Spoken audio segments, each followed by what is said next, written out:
Jedi Apprentice, Book 3, The Hidden Past.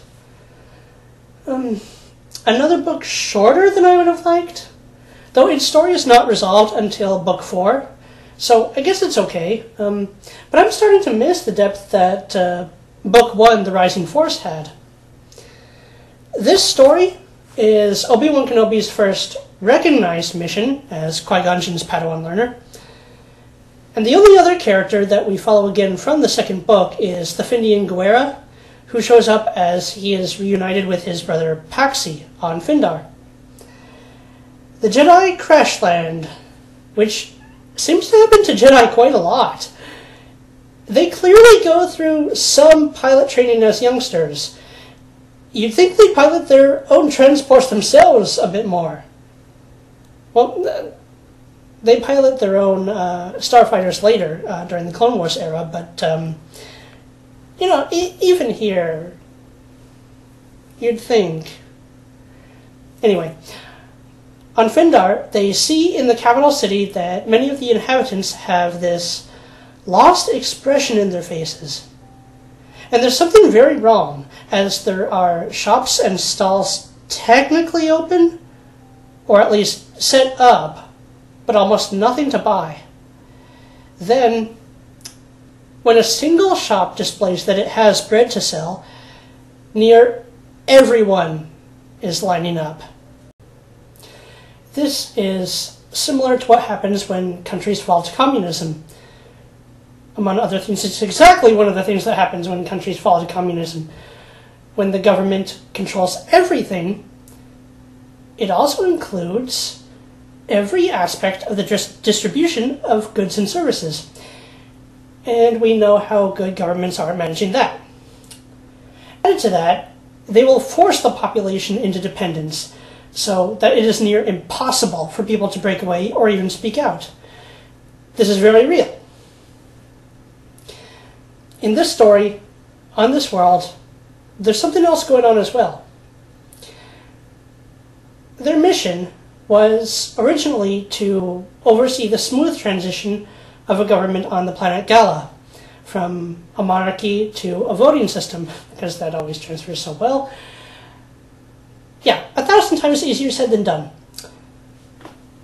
An organization called the Syndicate has taken over the running of Phindar, and they control the population through food shortages, mind programming, well, mind wiping really.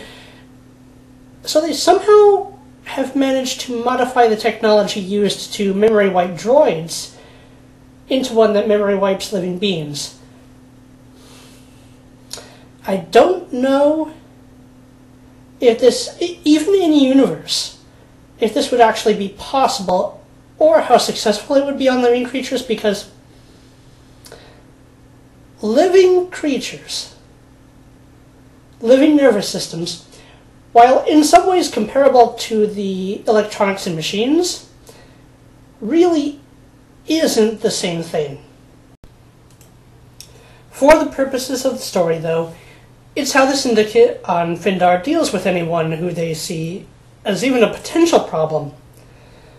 The backstory, very briefly, is the Syndicate began as a giant criminal organization that effectively became the government on Phindar.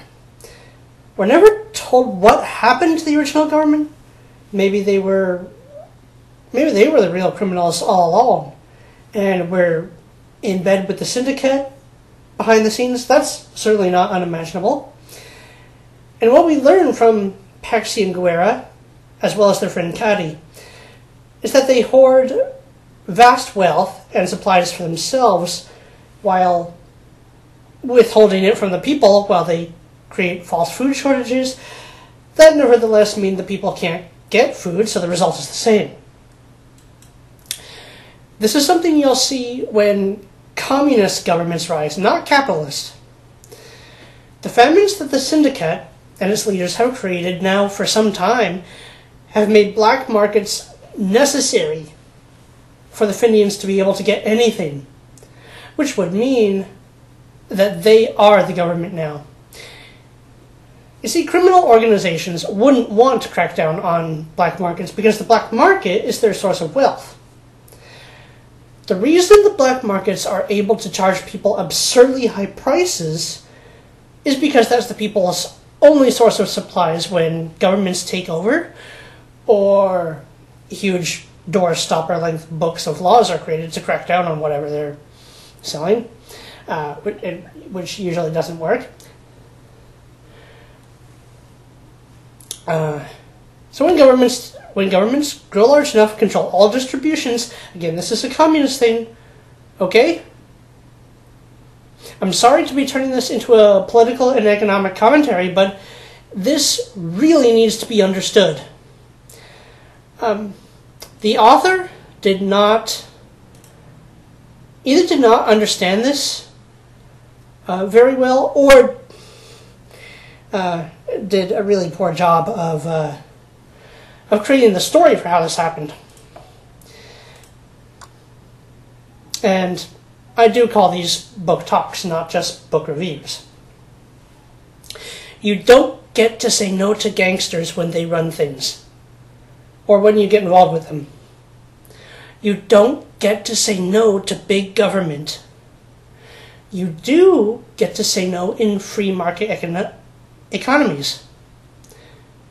You get to choose who you buy from, who you sell to, and businesses, free market businesses, can't afford to be too picky about their customers, because those that are going to be outcompeted really, really fast by better and more fair businesses.